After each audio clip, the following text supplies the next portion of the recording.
بسم اللہ الرحمن الرحیم. I am Dr. Khwaja Saifur Rahman, lecturer Islamic Studies, Social and Allied Sciences Department, Cholistan university of veterinary and animal sciences Bahawalpur.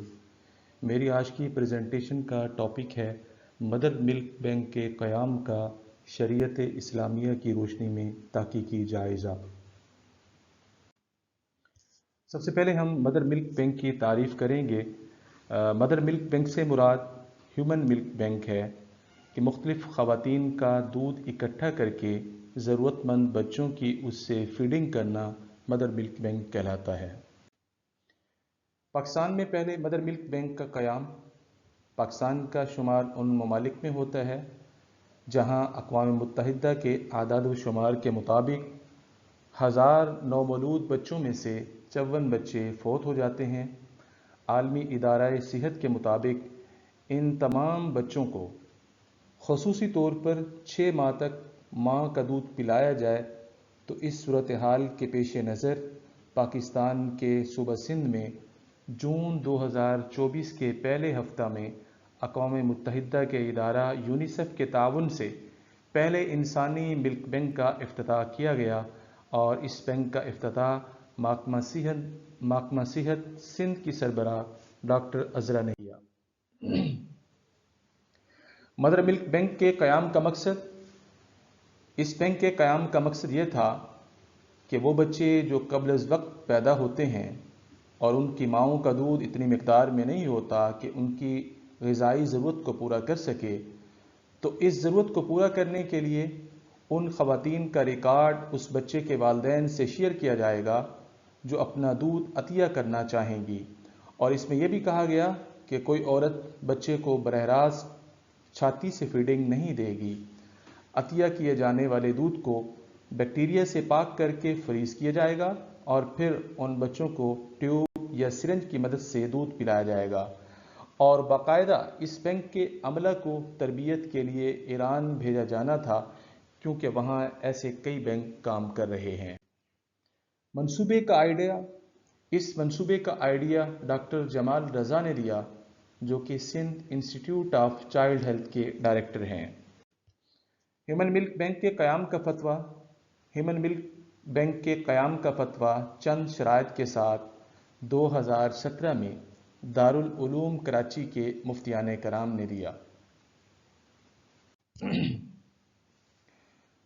وہ شرائط یہ تھیں کہ جن ماؤں کا دودھ بچوں کو پلایا جائے گا ان کا ریکارڈ بھی رکھا جائے گا تاکہ والدین کو معلوم ہو کہ کس عورت نے ہمارے بچے کو دودھ پلایا ہے.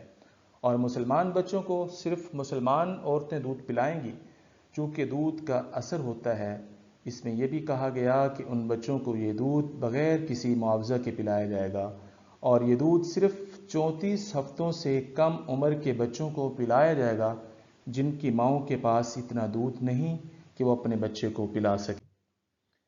ہیومن ملک بینک کے عدم جواز کا فتویٰ دارالعلوم کراچی کے علماء نے ہیومن ملک بینک کے فتوے پر نظر ثانی کرتے ہوئے اس کو ناجائز قرار دیا کہ اس کے خلاف مجمع الفقہ الاسلامی سعودی عرب نے بھی قرارداد پیش کی ہے چونکہ اس کے حوالے سے حرمت رضاعت کے سنگین قسم کے مسائل پیش آ سکتے ہیں اور انسانی دودھ کی تجارت بھی شروع ہو سکتی ہے جو کہ شریعت کے خلاف ہے. دنیا میں پہلا ملک بینک کب قائم ہوا؟ دنیا میں پہلا ملک بینک 1960 سے 1970 کے درمیان وجود میں آیا. اسلامی ممالک میں ہیومن ملک بینک کا قیام اور تعداد. مختلف اسلامی ممالک کے اندر ہیومن ملک بینک کام کر رہے ہیں. ترکی میں 2013 میں ہیومن ملک بینک قائم کیا گیا جس کی منظوری وہاں کی مذہبی اتھارٹی نے دی. اسی طرح ملائیشیا جو کہ اکثریتی آبادی والا مسلم ملک ہے اس میں بھی ہیومن ملک بینک کامیابی سے کام کر رہا ہے. ایران میں 2022 سے 20 کے قریب بریسٹ ملک بینک کام کر رہے ہیں.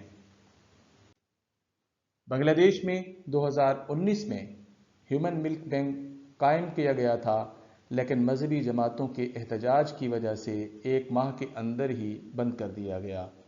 امریکہ اور یورپ میں بھی ہیومن ملک بینک موجود ہیں تاہم وہاں کے جو مسلمان خاندان ہیں وہ اس دودھ کو استعمال نہیں کرتے، چونکہ جو عطیہ دہندگان ہیں ان کی گمنامی اور کثرت کے پیش نظر دودھ کو وہاں کے مسلمان استعمال نہیں کرتے، چونکہ اسلام میں دودھ کی رشتہ داری نسبی رشتہ داری کی طرح ہے۔ ماں کے دودھ کی غذائی اہمیت کیا ہے؟ Sindh institute of child health and neonatology کے سربراہ پروفیسر جمال رضا کہتے ہیں کہ جن بچوں کی پیدائش قبل از وقت یعنی 7ویں مہینے میں ہوتی ہے ان کے لیے ماں کے دودھ کی ضرورت ہوتی ہے، انہیں آرٹیفیشل دودھ نہیں دیا جا سکتا چونکہ ان میں انفیکشن ہونے کے زیادہ خطرات ہوتے ہیں۔ اور وہ یہ بھی کہتے ہیں کہ